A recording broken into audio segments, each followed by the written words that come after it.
हाय दोस्तों, आपका इस यूट्यूब चैनल पर स्वागत है, अभिनंदन है और आप सभी को गुड मॉर्निंग। पूरी उम्मीद है कि आप अच्छे होंगे, मस्त होंगे और यही जानते हैं इस क्वेश्चन को हल करते हैं। ये थोड़ा-सा क्वेश्चन है, इसको सिद्ध करना है।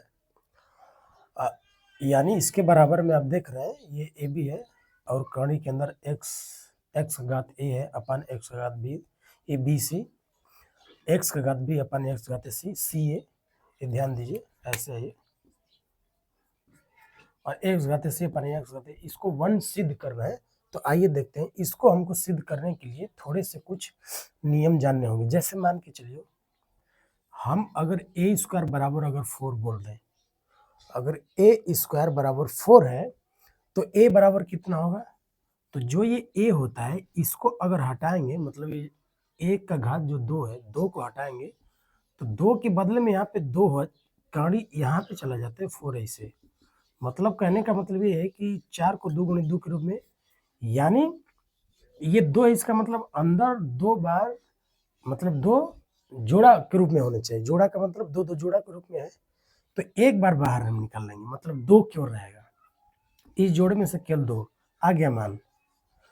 वैसे ही मान के चले ए घाते 3 बराबर बी है, तो ए बराबर, ध्यान दीजिए, कर्ण लगेगा, ये यहाँ पे चला जाएगा 3, यहाँ पे 3 और ये बी चला जाएगा। मतलब बी हमको कर्ण के अंदर 3 बार चाहिए, तब एक बार बाहर आएगा। जैसे मान के चलो ए के घाते 3 बराबर, मान के चलिए यहाँ पे 81 अगर आ गया, तो हम ए बराबर अगर निकालेंगे तो यहाँ पे जाएगा 3 और यहाँ पे हो जाएगा 81।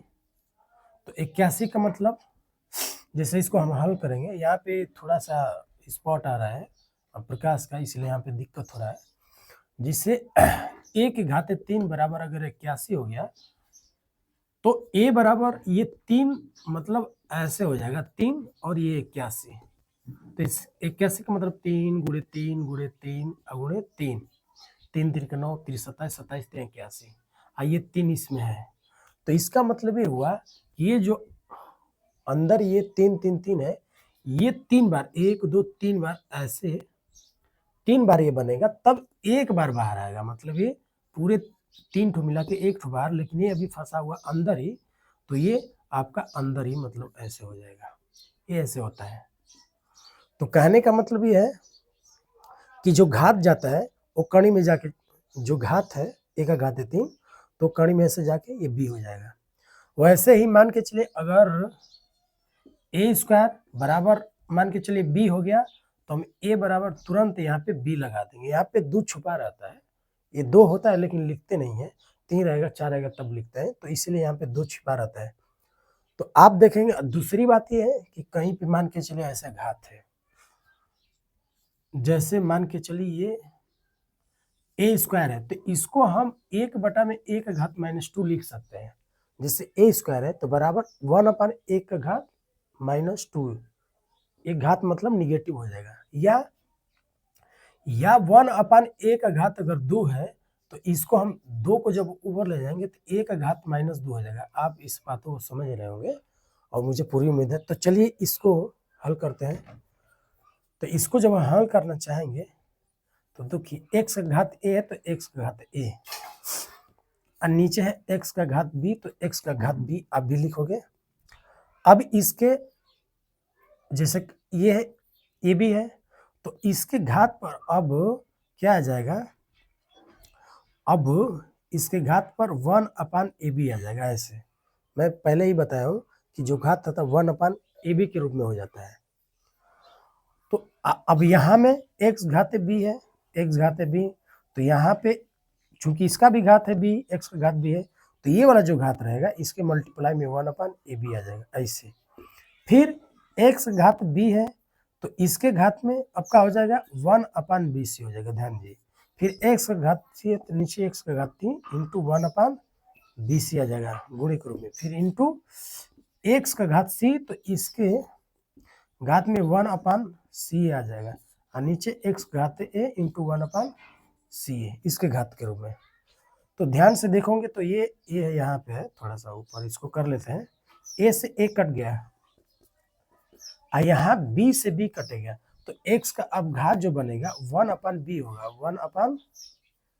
1/b और नीचे x का घात क्या हो जाएगा 1/a इंटू ये b से b कटेगा तो x का घात जो होगा 1/c हो जाएगा और नीचे x का घात c से c कटेगा तो x घाते 1/b बचा तो b इंटू c से c कटेगा तो x का घात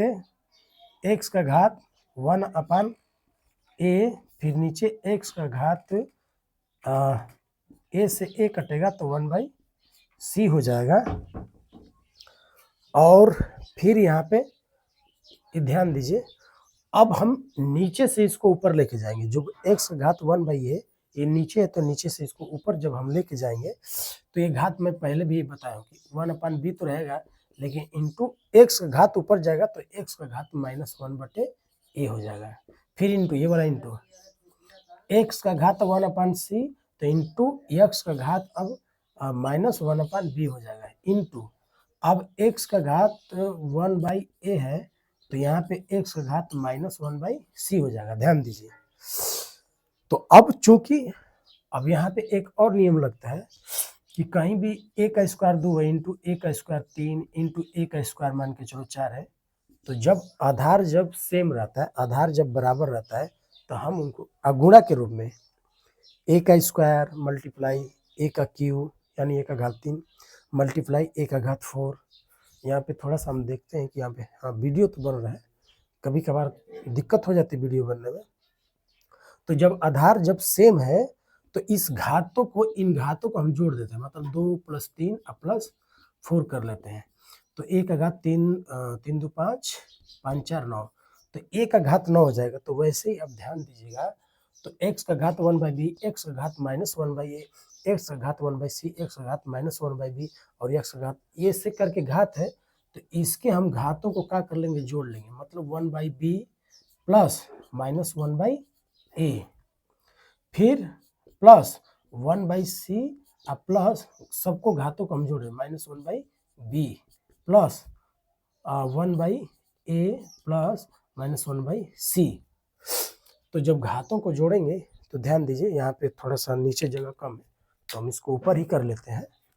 चलिए इन सारी बातों को हम ऊपर कर लेते हैं।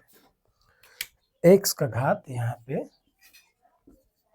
x का जो घात है 1/b प्लस ध्यान दीजिए x का घात 1/b plus -1/a plus 1/c आपको दिख रहा होगा 1/c plus -1/b plus 1/a plus -1/c। तो अब ध्यान से देखेंगे तो घात जब जुट रहा है तो घात को हम जोड़ लेंगे, यानी 1/b प्लस का माइनस में गुणा होगा तो -1/a प्लस 1/c तो 1/c प्लस का माइनस में गुणा होगा तो -1/b प्लस 1/a है तो 1/a ही रहेगा, लेकिन प्लस का माइनस में गुणा होगा तो 1/c। अब ध्यान से देखेंगे तो 1/b -1/b यहाँ पे है तो ये दोनों राशियाँ कट जाएंगी। 1/b माइनस 1/b तो ये प्लस में ये माइनस में तो दोनों कट जाएंगे, कैंसिल हो जाएंगे। -1/a और यहाँ पे प्लस 1/a तो ये भी cancel, plus 1/c minus 1/c तो ये भी कैंसिल, यानी कि x का जो घात हमको बचेगा, x घात सब कट गया तो 0 हो गया और किसी पे x घात अगर 0 होगा तो उसका मान हो गया 1। यही हमारा आंसर था, अर्थात ये राइट हैंड साइड हो गया। हमको यही सिद्ध करना था, इसको लेफ्ट हैंड साइड हम ले लेते हैं, मान के चलिए लेफ्ट हैंड साइड। तो इतना बराबर इतना हमको सिद्ध करना था। हमारी यह वीडियो आपको कैसी लगी हमें आप निश्चित ही कन्फर्म होके बताएं। और ये आज का सवाल था, बहुत ही अच्छा क्वेश्चन है। और तब तक के लिए अगले वीडियो के लिए धन्यवाद।